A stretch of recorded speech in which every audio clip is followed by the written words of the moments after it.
तो हम last class में जितना किया उसको सिंपल उसी यूज़र को पकड़ते हैं और लॉगिन करते हैं और आगे काम करते हैं।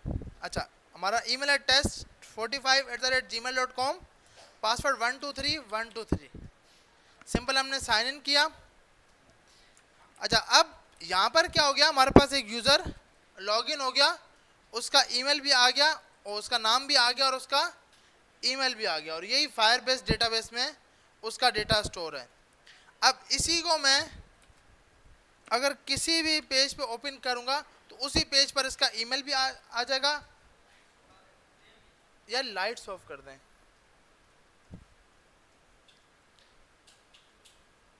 बस अब सही है। अच्छा, तो अब आपका ईमेल भी आ गया, नाम भी आ गया। अब सिंपल क्या करना है कि भाई इस बंदे ने जब कोई टू डू ऐड किया, प्लस पे क्लिक किया, तो ये डेटा फायरबेस में जाकर क्या हो जाना चाहिए, स्टोर होना चाहिए, ऐड होना चाहिए। अब सबसे पहले जब भी आप डेटाबेस की बात करते हो तो आप बात करोगे पहले स्ट्रक्चर के, भाई हमें किस टाइप का स्ट्रक्चर बनाना चाहिए। अब एक तो हल किया कि हमने यूज़र स्टोर किया हुआ है, यूज़र के अंदर अगर हम यहाँ जाकर फायरबेस को भी देख लें कि फायरबेस में क्या अभी तक स्टोर है।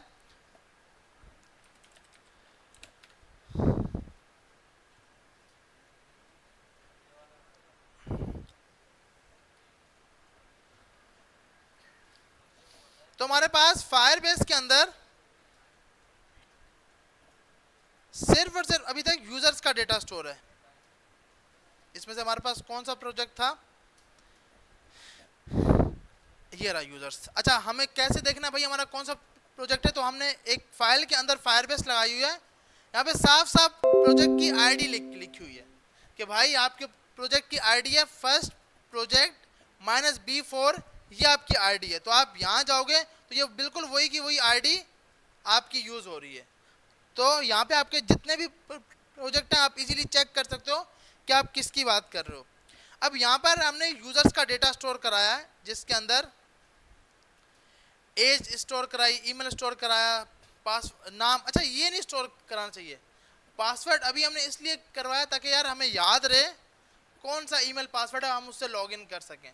वैसे रियल फील्ड में क्या होता है कि अगर आप Node.js पे काम करते हो तो इसको हैश फॉर्मेट में स्टोर किया जाता है। एक जब हम Node.js पे जाएंगे तो हम लोग उसको सबसे पहले डिक्रिप्ट करेंगे कोई पैकेज को यूज करके, जब हम Node.js को स्टार्ट करेंगे।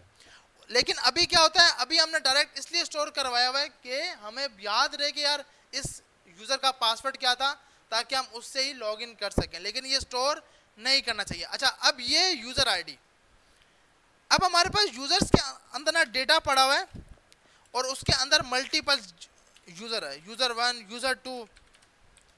अब एक तो हल है कि हम इसी के अंदर एक नया कलेक्शन बनाएं जिसका नाम रखें टू डू, मतलब यूजर्स के अंदर यूजर 1 का एक एरे बन जाए जिसका नाम क्या हो, सिंपल टू डू, और उसके अंदर उसके मल्टीपल क्या हो जाए, मल्टीपल टू डूज हो जाए, कि मतलब उसने जितने ऐड किए होंगे वो सब आ जाएंगे। मतलब यूजर 1 के अगर 10 हैं टू डूज तो एरे के अंदर 10 ऑब्जेक्ट पड़े होंगे। एक तो हल ये है। सेकंड हल क्या है कि भाई आप सबसे पहले एक अलग से क्या बना लो, टू डूज का कलेक्शन बनाओ और उस कलेक्शन के अंदर मल्टीपल टू डूज रखो और हर टू डू के अंदर यूजर की आईडी को फिकवाते जाओ, स्टोर कराते जाओ। मतलब कि भाई ये टू डू इस यूजर का है तो उसकी यूजर आईडी फिकवा जाएगी, क्योंकि हमने लास्ट क्लास में बात की थी एसक्यूएल और नॉन एसक्यूएल में फर्क ही है। एसक्यूएल में क्या होता है, भले प्राइमरी और फॉरेन की का रिलेशन, यहाँ पर कोई ऐसा सीन नहीं होता। यहाँ पर क्या होती है, इसकी आईडी वहां रखवाओ, उसकी आईडी यहाँ रखो, तो आपस में स्टोर डेटा इस टाइप से कनेक्शन बन रहा होता है। तो हमारे पास जो डेटा वो नॉन एसक्यूएल है, तो आपके एक नया कलेक्शन बन जाएगा कौन से नाम से, टू डूज के नाम से। उस टू डूज के अंदर एक एरे होगा टू डू का और हर यूजर्स के मल्टीपल टू डूज होंगे।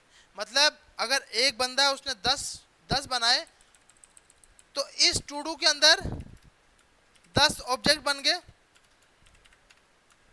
और हर ऑब्जेक्ट के अंदर यूजर आईडी रखवा दो कि भाई जहां से आप पहचान सको। दूसरा हल ये है। तीसरा क्या है भाई, टू डूज के अंदर एक यूजर आईडी का अलग से कलेक्शन बनाओ और उसके अंदर जाकर रखवा दो जितने भी उसके टू डूज हैं। तो हम तीन तरीके से ये काम कर सकते हैं।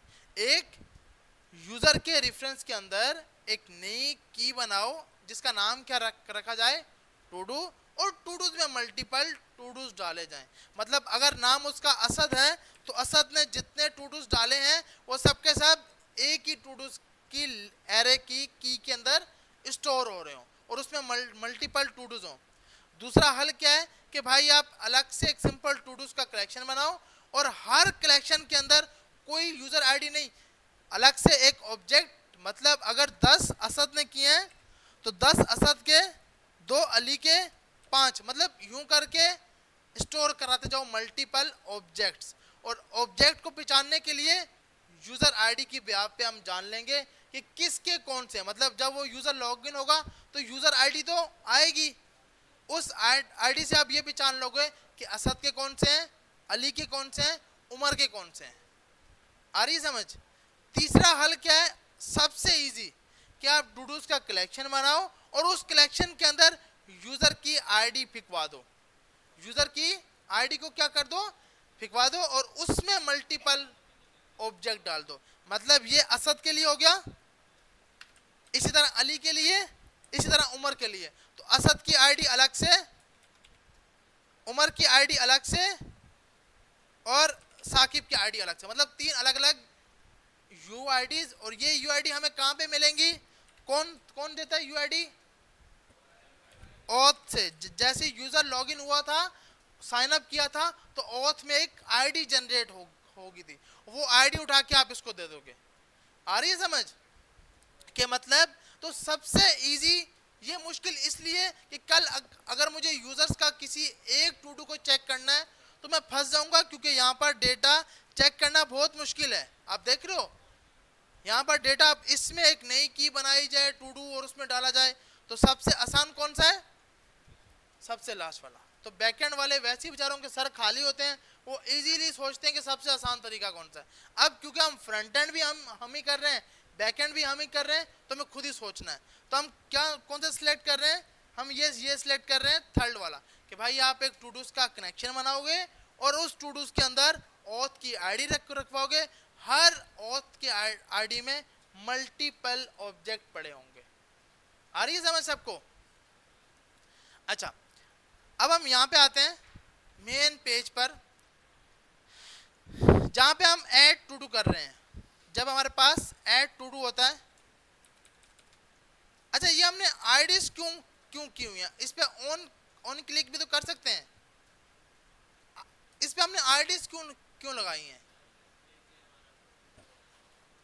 वो इसलिए सही है आप, ताकि यूजर को निकाल, अब आप आईडीज पे निकाल कर आप सिंपल क्या कर रहे हो, आप यहां पे जाकर, कोई फंक्शन नहीं है, आपने उस इवेंट के ऊपर, मतलब जो आपका बटन है उसको आपने सिलेक्ट करवाया और उस पर आपने ऐड इवेंट लिस्टनर मारा हुआ है, ताकि फ्रंट एंड से अगर कोई कोड देखता है तो उसको मुश्किल रहे कि इसके पीछे कौन सा फंक्शन यूज होगा।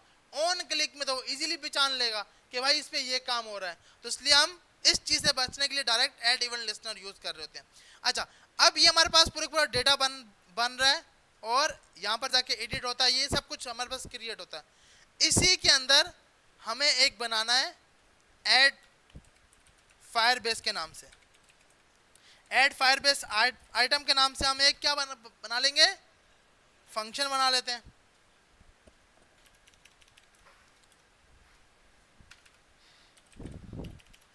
तो हमने फंक्शन बना लिया जिसका नाम रखा ऐड फायरबेस आइटम।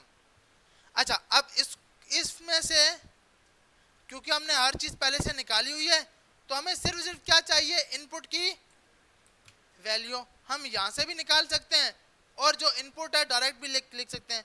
अभी के लिए हम इसको बोलते हैं भाई हम आपको एक पैरामीटर पास करवाएंगे और वो यहाँ पे गेट करेगा, आपने बोला वेल के नाम से। अब हमारे पास फायरबेस में डेटा कैसे स्टोर होता है, एक क्या बनता है, ऑब्जेक्ट। क्या बनता है, ऑब्जेक्ट। भाई आपको ऑब्जेक्ट बनाना है ना सबसे पहले, तो आपने वार ऑब्जेक्ट के नाम से एक ऑब्जेक्ट बना लिया। सबसे पहले टू डू के नाम से एक की बनाई, जिसका आपने वेल दे दिया। इस डिलीट आप, अच्छा अभी हम इस डिलीट, अच्छा अक्सर क्या किया जाता है, कोई भी ऐप का अगर आप सिंपल बैकएंड बना रहे होते हो ना, तो आपके दो टाइप के डिलीट होते हैं, एक सॉफ्ट और एक हार्ड। सॉफ्ट डिलीट हम तब करवाते हैं कि यूजर को सामने दिखे नहीं, लेकिन पीछे डिलीट में डेटा स्टोर है। आपकी सिंपल चैटिंग की बात करते हैं, आप चैट को डिलीट करते हो, आपको लगता है मैंने डिलीट चैट कर दी, लेकिन पीछे सिर्फ उसका इस डिलीट ट्रू करवाया जाता है, ताकि कल एडमिन आकर आपकी और दूसरे बंदे की चेक कर सके और उसके बिहाफ पे आपको रिपोर्ट या आपका अकाउंट ब्लॉक कर सके।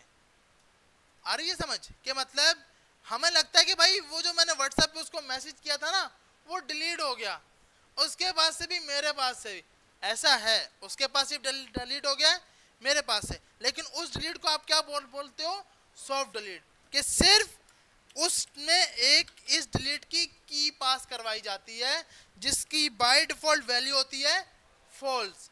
जैसे ही आप डिलीट करते हो उसकी वैल्यू क्या हो जाती है, ट्रू। एडमिन के पास एक्शन होता है वो डिलीट है या नहीं सब कुछ देख सके, हमारे पास एक्शन होता है जो मैंने डिलीट नहीं किए या उसने नहीं किए वो मैं देख सके। उस इस डिलीट फॉल्स, जिसका अभी तक डिलीट नहीं हुआ। तो आप किसी भी डेटा को दो तरीके से डिलीट कर सकते हो, सॉफ्ट डिलीट और हार्ड डिलीट। फर्क क्या है, सॉफ्ट डिलीट भाई कि आपका डेटाबेस से उड़ेगा नहीं, सिर्फ और सिर्फ एक पैरामीटर ट्रू हो जाएगा। हार्ड डिलीट का मकसद कि भाई डेटा डिलीट हो गया। अच्छा, तो अभी हम इसको हटाते हैं, इस डिलीट का पैरामीटर सिंपल हमने ये रख दिया, सिंपल टू डू रख दिया। दूसरी चीज रखनी है, जिस बंदे ने ऐड किया यूजर की आईडी, वो हमने इस टाइम कहां पे स्टोर कराई हुई है, भाई सोना थोड़ी है यार, हमने कहां पे स्टोर कराई है, लोकल स्टोरेज। हमें की का नाम पता होना चाहिए भाई, उस की का नाम क्या, हम यहाँ पे आते हैं यूजर आईडी, बिल्कुल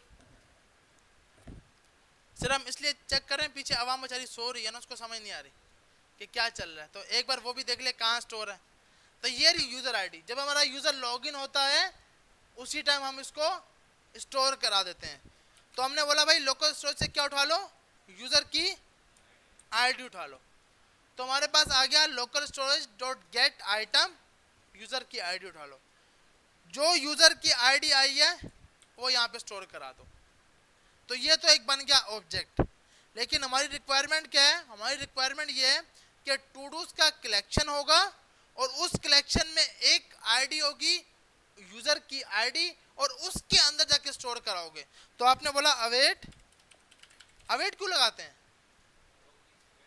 हाँ एसिंग और अवेट का काम क्या होता है, किसी भी ऐसी लाइन को जहां पर आप चाहते हो कि उसका रिजल्ट मिले वहां पे वो काम रुका रहे, जरूरी है, तो आपने क्या लगा दिया, अवेट, और उस फंक्शन के साथ क्या लगा दिया जाता है, एसिंग लगा दिया। Firebase dot database dot reference, ये क्या होता है, रेफरेंस क्या है, हाँ जो आपके पास एक कलेक्शन, अक्सर आप फोल्डर के नाम, अक्सर हमारे पास क्या है, एक सिंपल फोल्डर का नाम, स्टाफ का फोल्डर है, यूजर का स्टाफ फोल्डर है, ट्रेनर का फोल्डर है, तो आप उसका क्या बना रहे होते हो, रेफरेंस। रियल टाइम डेटाबेस में रेफरेंस होता है, फायर स्टोर में क्या होता है, कलेक्शन। फर्क है दोनों में, वहां पे कलेक्शन, यहाँ पर रेफरेंस। तो आपने यहाँ दे दिया टू डूज डॉट चाइल्ड, यहाँ पे आ गया चाइल्ड, चाइल्ड कौन सी, यूजर की आईडी, डॉट पुश कराऊं डॉट सेट कराऊं, सेट। चले भाई चेक करते हैं क्या होता है, हमने बोला सेट करा दो। कौन कौन बोलते हैं कि भाई यहाँ पे कुछ इशू है इस लाइन में, ऐसा कोई है जो बोल रहा है इशू है सेट में, गुड। एक तो है कि भाई सेट में की देंगे, की तो हम दे रहे हैं यूजर की आईडी,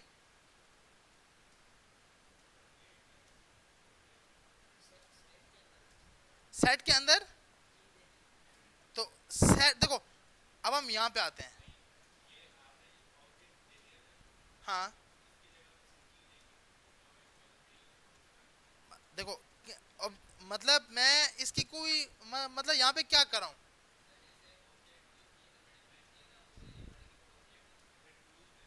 अच्छा यहाँ पे टू डू लिख लिख दूँ, ये लिख दूँ, सही है भाई। ऐसे कितने चले हम देखें, हम इस टाइम टेंशन में चेक करते हैं, साफ सी बात है, चेक करेंगे समझ आएगी, वरना हम सबसे पहले जो हमने लिखा object dot to do, okay भाई ये भी कर लेते हैं, जो आपकी मर्जी सर वो बताएंगे वो हम करेंगे। Object dot to do. अब देखें वन बाय वन सबको चेक करते हैं, सही है। पेज पे रिफ्रेश किया सबसे पहले तो इसको डिलीट किया क्योंकि ये तो होना नहीं चाहिए। ऐड किया, ऐड कर दिया, यहाँ पे आते हैं फायरबेस के अंदर, क्या कोई नया कलेक्शन बना, ये बन गया एक टूडूज का।